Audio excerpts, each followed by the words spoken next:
ಗುಣುಗುಣುಗು ಹಾಡು ನನಗೆ ಒಂದು ತುಂಬ ಇಷ್ಟವಾದ ಹಾಡು. ವೀರ್ ಸಮರ್ಥ್ ಅವರು ತುಂಬ ಚೆನ್ನಾಗಿ ಮ್ಯೂಸಿಕ್ ಮಾಡಿದ್ದಾರೆ. ಸಚಿನ್ ಅವರು ತುಂಬ ಚೆನ್ನಾಗಿ ಬರೆದಿದ್ದಾರೆ. ಆಮೇಲೆ ಇದು ಒಂದೇ ಕೊರಿಯೋಗ್ರಾಫ್ ಸಾಂಗ್ ಈ ಸಿನಿಮಾಲಿರೋದು. ಸೊ ತುಂಬ ಚೆನ್ನಾಗಿ ಬಂದಿದೆ. ಸೊ ಇಡೀ ಟೀಮ್ಗೆ ನಾನು ಥ್ಯಾಂಕ್ಸ್ ಹೇಳಬೇಕು. ಸುನಿ ಅವ್ರಿಗೆ ಥ್ಯಾಂಕ್ಸ್ ಹೇಳಬೇಕು. ನಮ್ಮ ಇಬ್ಬರು ಕೋಸ್ಟಾರ್ ಸ್ವಾದಿಷ್ಟ ಮಲ್ಲಿಕಾಗೆ ಥ್ಯಾಂಕ್ಸ್ ಹೇಳಬೇಕು. ನಮ್ಮ ಎಡಿಟರ್ ಆದಿಕ್ ಥ್ಯಾಂಕ್ಸ್ ಹೇಳಬೇಕು. ಆಮೇಲೆ ನಮ್ಮ ಚಿಕ್ಕಪ್ಪನ ಫ್ಯಾನ್ಸ್ಗೆ ಥ್ಯಾಂಕ್ಸ್ ಹೇಳಬೇಕು. ಆಮೇಲೆ ಅವ್ರಿಗೆ ಹೇಳಬೇಕು, ಈ ಸಲ ಫೈಟ್ ಇಲ್ಲ, ಬರೀ ಪ್ರೀತಿ. ಸೊ ಈ ಸಲ ಒಂದು ಸರಳ ಪ್ರೇಮ ಕಥೆ ನೋಡಿ, ನೆಕ್ಸ್ಟ್ ಆಕ್ಷನ್ ಮೂವಿ ನೋಡಿ ಅಂತ ಹೇಳಕ್ ಇಷ್ಟಪಡ್ತೀನಿ. ಆಮೇಲೆ ಅಷ್ಟೇ.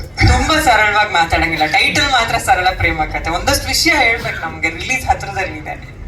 ಅದೇ ನಾನು ಅತಿಶಯ ಅಂತ ಒಂದು ಕ್ಯಾರೆಕ್ಟರ್ ಪ್ಲೇ ಮಾಡ್ತಿದ್ದೀನಿ. ಸೊ ಅತಿಶಯ ಆಮೇಲೆ ಇಡೀ ಫ್ಯಾಮಿಲಿ ಚಿಕ್ಕಪೇಟೆಯಲ್ಲಿ ಸ್ಟೇ ಮಾಡ್ತಿರ್ತಾರೆ. ಅವ್ರ ಫ್ಯಾಮಿಲಿಯವ್ರ ಒಂದು ಅಪ್ಪ ಅಮ್ಮ. ಕತೆ ನಿರ್ದೇಶಕರು ನನಗೆ ಕಂಡುಬಿಡ್ತಾ ಇದ್ದಾರೆ. ಇಂಟ್ರೊಡಕ್ಷನ್ ಮಾತ್ರ ಕೊಡ್ತಾರೆ ಅದು. Okay okay. ಸೊ ಇಡೀ ಫ್ಯಾಮಿಲಿ ಒಂದು ಚಿಕ್ಕಪೇಟೆಯಲ್ಲಿ ಇರೋ ಒಂದು ಫ್ಯಾಮಿಲಿ, ಒಂದು ಸೀರೆ ಮಾಡೋ ಒಂದು ಫ್ಯಾಮಿಲಿ, ಅವ್ರ ಫ್ಯಾಮಿಲಿಯಲ್ಲಿ ನಡೆಯೋ ಒಂದು ಕಥೆನ ಸುನ್ನಿ ಅವರು ತುಂಬಾ ಸರಳವಾಗಿ ಹೇಳಿದ್ದಾರೆ. ಸೊ ಅದನ್ನ ನೋಡಕ್ಕೆ ಎಲ್ಲರೂ ಫೆಬ್ರವರಿ 8 ಚಿತ್ರಮಂದಿರಕ್ಕೆ ಬಂದು ನೋಡಿ.